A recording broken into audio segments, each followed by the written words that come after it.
Hey everyone, welcome back to Teaching Thursday. This week we're going to talk about a term that everyone's pretty familiar with, and that's compound interest. Yes, you've probably heard of this before if you've done anything with Dave Ramsey, but of course everyone pretty much knows this concept of compound interest. And compound interest is essentially just interest on top of interest over time. So what happens is, let's say you make an investment, you purchase a stock and you pay, $10 a share. So $10 per share. And over the course of a year, that stock makes $5. So the stock increases by $5 per share.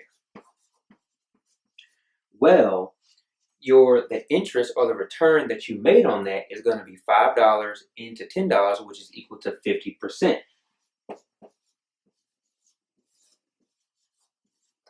So now, starting on the next year, you're sitting at $15 at the beginning of the year. Now, let's not take into account what the share price is increasing from now on. Let's look at the interest that's coming back.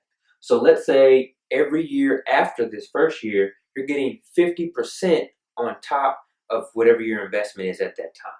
So now we're getting 50% of 15. Well, 15 divided by 2 is $7.50. So now plus $7.50. Now we're looking at $22.50. And then let's go ahead to the next year, another 50% on top of $22.50. Divide that in half, that's what, $11.25. So now we're at $33.75. So we had our first year, we gained $5. Our second year, we gained $7.50. And then the next year, we gained $11.25. So 5 to 750 is $2.50. And then 750 to 1125 is actually going to be what? $3.75. So in the course of a year, you went up $1.25. What's going to happen is this increase of 50% every year is going to continue to increase and increase and increase and increase over time. And at some point in time, you're actually going to double your money. Now, usually the way that this works is you're going to use the rule of 72, which we actually talk about in our ebook, so check that out. But the rule of 72 would just basically factor in how much money you put in the investment, and as well as the interest rate, which in this example is 50%, and that should tell you how many years it'll take you to double your money, as well as rule of 15 is going to be in there as well. That'll tell you how long it'll take you to triple your money. So definitely get our book so you can find out what that equation is, and you can go ahead and see how long it'll take. But in essence, this is what compound interest is. This is how it works.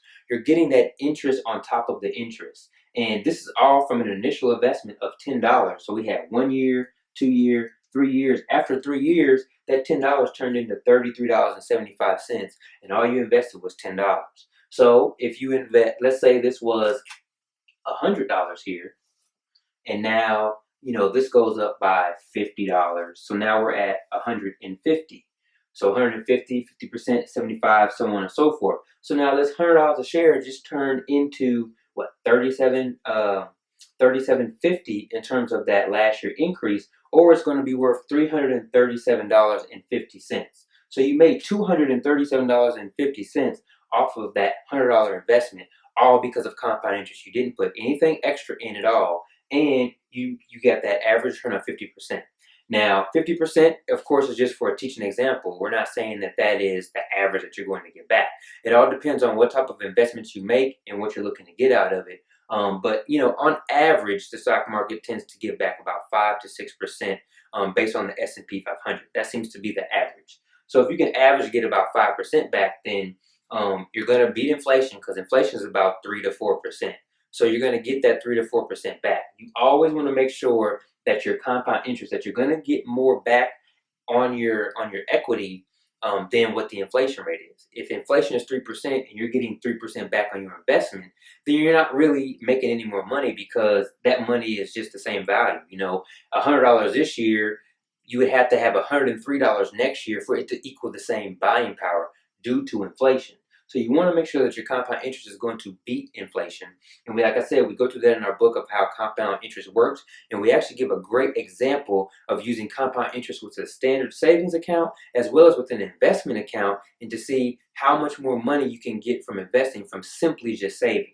Now, of course, you should save. That's always, a great asset and part of your portfolio. You should have some cash, but you should also invest your money and not save all of your money. So, this is compound interest, and we hope everybody, got a little something out of it. Check us out.